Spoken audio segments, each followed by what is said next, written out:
আমরা আছি বলে না আপনারা সবাই ভালো আছেন। আর যদি আমরা না থাকি কোনোদিন সেরকম আসে, 1 সেকেন্ড লাগবে।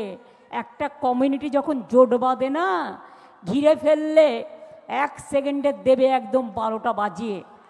যদি নিজেদের 13টা বাজাতে না চান, বিজেপির অপপ্রচারে কেউ ভুল বুঝবেন না। উনি মনে হয় জানেন না উল্টো দিকে থাকা কমিউনিটিটাও জোট বেঁধে ফেলেছে। নমস্কার বন্ধুরা, আপনারা দেখছেন পারফেক্ট পলিটিক্স, সাদা বাংলা রাজনীতির কথা। বন্ধুরা, ভেবেছিলাম মুখ্যমন্ত্রী মমতা বন্দ্যোপাধ্যায়ের এমন মন্তব্যের কোনো ভিডিও করব না, কেননা সেটা ব্যক্তিগত আক্রমণ হয়ে দাঁড়াবে, আর ব্যক্তিগত আক্রমণ করতে আমরা চাইছিলাম না। কিন্তু এদিন মুখ্যমন্ত্রী মমতা বন্দ্যোপাধ্যায়ের এমন মন্তব্যের যখন জবাবটা শুভেন্দু অধিকারী দিয়েই দিলেন, তখন এ নিয়ে 2-4টে কথা তো বলতেই হয়, বিশ্লেষণটা করতেই হয়।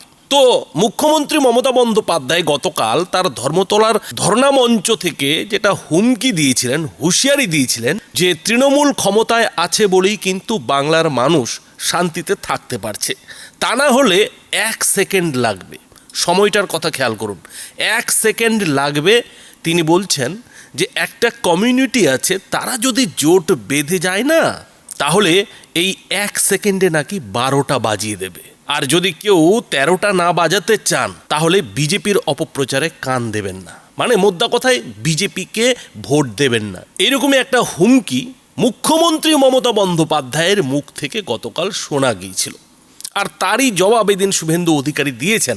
তিনি কি জবাব দিয়েছেন বন্ধুরা, সেটাতে পরে আসবো, কিন্তু খেয়াল করে দেখুন যে একজন মুখ্যমন্ত্রী এই ধরনের কথা বলছেন, একটা বিশেষ কমিউনিটির জোটের কথা বলে তিনি কি বলছেন, বলছেন যে নাকি 1 সেকেন্ডও লাগবে না, 12টা বেজে যাবে। এখন অনেকেই হয়তো বলবেন যে আরে মুখ্যমন্ত্রীর মুখে এমন ভাষা, এমন হুঁশিয়ারি, এমন হুঙ্কার। বন্ধুরা, ওইসব আর মমতা বন্দ্যোপাধ্যায়কে বলে লাভ নেই, কেননা তিনি কি জিনিস সেটা 15 বছরে বাঙালি ভালো মতোই বুঝে গেছে। আর বাংলার মানুষ এটাও জেনে গেছে যে মমতা বন্দ্যোপাধ্যায়ের আসল রূপটা কি। কিন্তু সব থেকে বড় যেটা প্রশ্ন উঠছে যে মমতা বন্দ্যোপাধ্যায় কখন এই কথাটা বলছেন, যখন তার নৌকো ডুবতে বসেছে, তার সাধের তরি টলমল করছে, আর যে কমিউনিটিটার একজোট হওয়ার ভরসাতে তিনি 1 সেকেন্ডের হুঁশিয়ারিটা দিচ্ছেন, সেই কমিউনিটিও ভালো মতো বুঝে গেছে যে তাদেরকে মমতা বন্দ্যোপাধ্যায় কিভাবে দুধেল গাই করে রেখেছে, কিভাবে তাদেরকে বিজেপি নামক একটা জুজু দেখিয়ে দিনের পর দিন দুইয়ে নিচ্ছে। তো এইটা যখন সেই বিশেষ কমিউনিটির লোকেরা বুঝতে পেরেছেন, তখনই কিন্তু যেটা দেখা গেছে যে তারা কিন্তু মমতা বন্দ্যোপাধ্যায়কে পথে বসিয়ে অন্য পথ ধরেছেন। তারা হয় নৌশাদ সিদ্দিকীর দিকে চলে গেছেন, না হয় হুমায়ুন কবিরের মতো লোকেদের দিকে চলে গেছেন, বাবরি মসজিদ তৈরি করার দিকে চলে গেছেন। আর যারা রাষ্ট্রবাদী রয়েছেন, তারা তো বিজেপিতেই একেবারে নাম লিখিয়ে ফেলেছেন। এখন এই জায়গায় দাঁড়িয়ে মমতা বন্দ্যোপাধ্যায় ভালো মতোই বুঝতে পারছেন যে 26-এর বিধানসভা ভোটে তিনি সেই বিশেষ কমিউনিটির লোকেদের কতটা ভোট পাবেন। তিনি জানেন যে তার সেই বিশেষ কমিউনিটির ভোটে বড়সড় ধস কিন্তু নেমে গেছে। আর সেটা বুঝেও মমতা বন্দ্যোপাধ্যায় শেষ পর্যন্ত তাদেরকে হাতিয়ার করে অন্যদেরকে হুমকি দিচ্ছেন, অন্যদেরকে হুঁশিয়ারি দিচ্ছেন যে 1 সেকেন্ডও লাগবে না, তারা নাকি 12টা বাজিয়ে দেবে। তার মানে কি মমতা বন্দ্যোপাধ্যায় সেই বিশেষ কমিউনিটির কি তারিফ করছেন, আর অন্য কমিউনিটিকে কি তিনি ভয় দেখাতে চাইছেন? বন্ধুরা, রাজনৈতিক বিশ্লেষকরা যেটা বলছেন যে আসলে মমতা বন্দ্যোপাধ্যায় এখন মরিয়া হয়ে হুমকি হুঁশিয়ারির রাজনীতি শুরু করেছেন। আর এই যে এসআইআর এর বিরুদ্ধে ধর্মতলার ধর্ণা মঞ্চ, সেই ধর্ণা মঞ্চটাই তিনি বানিয়েছেন আসলে এই হুমকি হুঁশিয়ারি দিতে। মমতা বন্দ্যোপাধ্যায় ভালো মতোই জানেন যে তার কথা আর কেউ বিশ্বাস করছে না, তার কথার উপরে আর কেউ ভরসা রাখছে না, তা সে মমতা বন্দ্যোপাধ্যায়ের এই প্রিয় কমিউনিটি হোক কিংবা অন্য পক্ষ। কিন্তু মমতা বন্দ্যোপাধ্যায় আজকে যখন বুঝতে পারছেন যে তিনি ডুবতে চলেছেন, তখন কিন্তু তিনি সেই ঘুরে ফিরে সেই কমিউনিটিরই পা ধরতে চাইছেন যে কমিউনিটি তাকে এতদিন ক্ষমতায় রেখেছে। মোদ্দা কথায় মমতা বন্দ্যোপাধ্যায় ভালো মতোই বুঝতে পেরেছেন যে অন্য পক্ষ বিজেপির দিকে ঝুঁকে গেছে, বিজেপির দিকে ঝুঁকে গিয়ে একাট্টা হয়ে গেছে। তা সে যতই তিনি দীঘায় জগন্নাথ মন্দির তৈরি করে দিন না কেন, আর নিউ টাউনে দুর্গা মন্দির তৈরি করে দিন না কেন, আসলে মমতা বন্দ্যোপাধ্যায় ধরা পড়ে গেছেন, তার আসল রূপ বেরিয়ে এসেছে। তিনি আর নিজেকে মুখ্যমন্ত্রী বলে ভাবতে পারছেন না, তিনি নিজেকে বিরোধী দলনেত্রী হিসেবে কিন্তু ভাবতে শুরু করেছেন। তিনি জানেন যে আগামী দিনে তাকে এই ভূমিকাতেই খেলতে হবে, ফলে এখন থেকেই তিনি ধর্মতলায় কিন্তু সেই বিরোধী নেত্রীর একটা রূপ দেখাতে শুরু করেছেন। কিন্তু তা বলে অন্য পক্ষকে 1 সেকেন্ডে 12টা বাজিয়ে দেওয়ার এই যে হুমকি, এটা তিনি কেন দিচ্ছেন?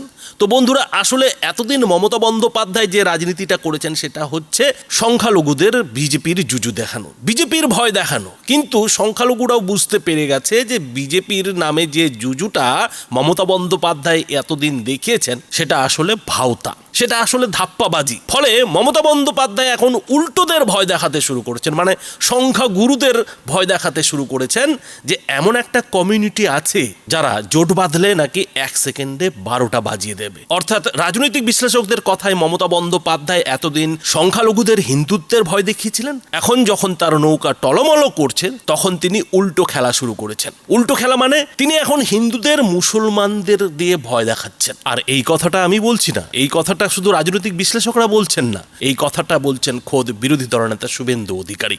আর এই যে মমতা বন্দ্যোপাধ্যায়ের 1 সেকেন্ডে 12টা বাজিয়ে দেওয়ার হুমকি, সে নিয়ে পাল্টা দিতে গিয়ে শুভেন্দু অধিকারী কি বললেন বন্ধুরা, সেটাও দেখুন।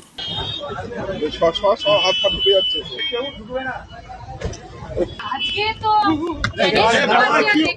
কালো পতাকা দেখানো পড়ার কিছু নেই, তো একটা ইতরদের পার্টি, অসভ্য বর্বর, তাদের কাজ তারা করছে, তাদের কাজ তারা করছে, অসুবিধা কি আছে? কুকুরের কাজ হচ্ছে মানুষের পায়ে কামড়ানো, মানুষের কাজ তো কুকুরের পায়ে কামড়ানো। ধর্ণা মঞ্চ থেকে মুখ্যমন্ত্রী বলেছেন আমরা আছি বলেই আপনারা আছেন, ভালো আছেন, আর একটা কমিউনিটি যখন জোট বাঁধবে তখন 1 সেকেন্ডে শেষ করে দেবে। উনি মনে হয় জানেন না উল্টো দিকে থাকা কমিউনিটিটাও জোট বেঁধে ফেলেছে। আমি যে উনাকে হারিয়েছি নন্দীগ্রামে, উনি যে কমিউনিটিটাকে ইঙ্গিত করছেন, তো খুলেই বলি মুসলিমদের কথা বলছেন। সেই মুসলিম কমিউনিটি এখন হুমায়ুন কবিরের পিছনে জোট বেঁধেছে বাবরি মসজিদের জন্য, মুসলমান মুখ্যমন্ত্রী করার জন্য। আর অনেক আগে উনি যাদেরকে বলছেন আপনারা বাড়ি থেকে বেরোতে পারবেন না, দেখে নিবে ইত্যাদি, সেই কমিউনিটিও অনেকটাই জোট বেঁধেছে গাঁগঞ্জে। এবারে বাকি কলকাতায় আছে, কলকাতার হিন্দুরাও এবারে জোট বেঁধে ভোট দেবে। এই ধরনের সাম্প্রদায়িক উস্কানিমূলক কথাবার্তা এই মুখ্যমন্ত্রীর মুখেই সাজে, কারণ তিনি সব সময় এই কার্ড খেলেই নির্বাচনে জিতেছেন। 2021-এ সিএ কে এনআরসি বলে মুসলমান খেপিয়ে জিতেছেন, 2024 সালেও একইভাবে কট্টর সাম্প্রদায়িক কার্ড খেলে জিতেছেন। হুমায়ুন কবির নিজে স্বীকার করেছে যে মুখ্যমন্ত্রী তাকে দিয়েই বলিয়েছিলেন শক্তিপুরে, বহরমপুরে, যে আমরা এখানে 70, অন্যরা 30, চাইলে কেটে ভাগীরথীতে ভাসিয়ে দেবো। ওটা উনি বলে স্বীকারই করেছেন, যেটা আমার কথা ছিল না, এটা মুখ্যমন্ত্রী আমাকে বলতে বলেছিল ইউসুফ পাঠানকে জেতানোর জন্য। তো বন্ধুরা শুনলেন, শুভেন্দু অধিকারী পরিষ্কার বলে দিলেন যে মমতা বন্দ্যোপাধ্যায় যাদের 1 সেকেন্ডে 12টা বাজিয়ে দেওয়ার হুমকি দিচ্ছেন, হুঁশিয়ারি দিচ্ছেন, তারাও কিন্তু এবার জোট বেঁধে গেছে। আর সেই জোট কতটা হয়েছে সেটা এই 26-এর বিধানসভা ভোটেই মমতা বন্দ্যোপাধ্যায় হারে হারে টের পেয়ে যাবেন। কিন্তু 26-এর বিধানসভা ভোটে কি হবে না হবে সেটা পরের কথা, কিন্তু এখন থেকেই মমতা বন্দ্যোপাধ্যায় যে সেটা হারে হারে টের পাচ্ছেন তার প্রমাণ খোদ মমতা বন্দ্যোপাধ্যায় নিজেই দিয়ে দিয়েছেন।